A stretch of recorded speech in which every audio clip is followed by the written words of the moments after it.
दाता साहब रहमतुल्लाह अलैह फरमाते हैं कि इल्म हमेशा इसलिए सीखना कि अल्लाह तबारक व तआला तुम्हें उसका नफा अता करे और फिर आगे बढ़ते हैं। तो आप फरमाते हैं जब इल्म सीख लो तो फिर ना अल्लाह रसूल से इश्क करना, फरमाते हैं फिर नमाजें पढ़ना आसान हो जाएगा, रोजे रखना आसान हो जाएगा, कुरान मजीद पढ़ना आसान, मोहब्बत करना। और आपने मिसाल दी, जहां भी कोई बात समझाते हैं एक मिसाल देते हैं, मिसाल दी। फरमाने लगे हजरत अब्दुल्लाह इब्न मुबारक रहमतुल्लाह ताला अलैह फरमाते हैं मैं शुरू में एक औरत पे आशिक हो गया था, समझाने के लिए बात करते हैं, आशिक हो गया था एक औरत पे। तो मैंने शाह की नमाज उसके मोहल्ले में जाके पढ़ी, चूंकि मेरा मजहबी घराने से ताल्लुक था, नमाज में पढ़ता था। तो इमाम साहब जो थे ना, ये दाता साहब ने लिखा है कश्फुल माजूब, इमाम साहब ने ना आयात जरा लंबी पढ़ी। तो मेरे दिल में ख्याल आया कि मौलाना आप तो फारिग हैं, तो हमें तो और भी काम है। तो कहते हैं नमाज से फारिग होकर मैं उसके घर के चक्कर लगाता था, सारी रात घूमता रहता था। वो चंद लम्हों के लिए छत पे आती थी, दो एक बात करती थी, चली जाती थी। हद ये है कि मुझे कभी उस पर गुस्सा भी नहीं आया और उसका इंतजार करके कभी मैं थका भी। ये दाता साहब लिख रहे हैं।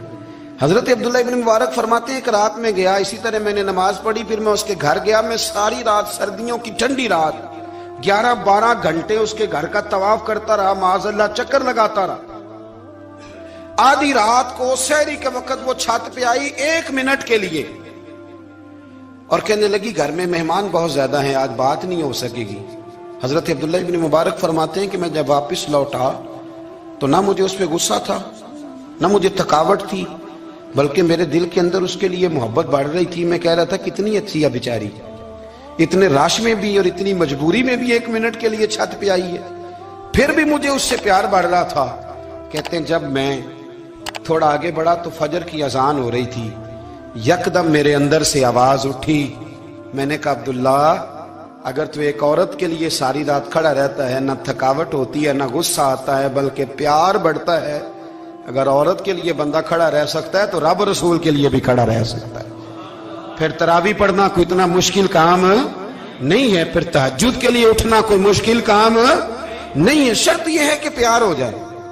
एक औरत के लिए अगर ये सारा कुछ हो सकता है तो अल्लाह रसूल के लिए भी हो सकते हैं। फरमाते मैंने तौबा कर ली और फिर मेरा हाल ये है कि वो तौबा की और फिर 60 साल गुजर गए, सारी रात मुसल्ले पे खड़ा रहता हूं, मुझे कभी थकावट नहीं हुई, फिर कभी थकावट नहीं हुई। तो दाता साहब कहते हैं पहले इल्म सीख, फिर उसके बाद अल्लाह रसूल से प्यार कर, और प्यार वाली नमाज पढ़, मुशक्कत वाली ना पढ़, यानी बोझ वाली ना पढ़ के अब मेरी जान छूट जाए तो मैं भाग के जाऊं, तुम इधर बैठो तो मैं दौड़ के नमाज पढ़ के आया, ये वाली नमाज ना पढ़।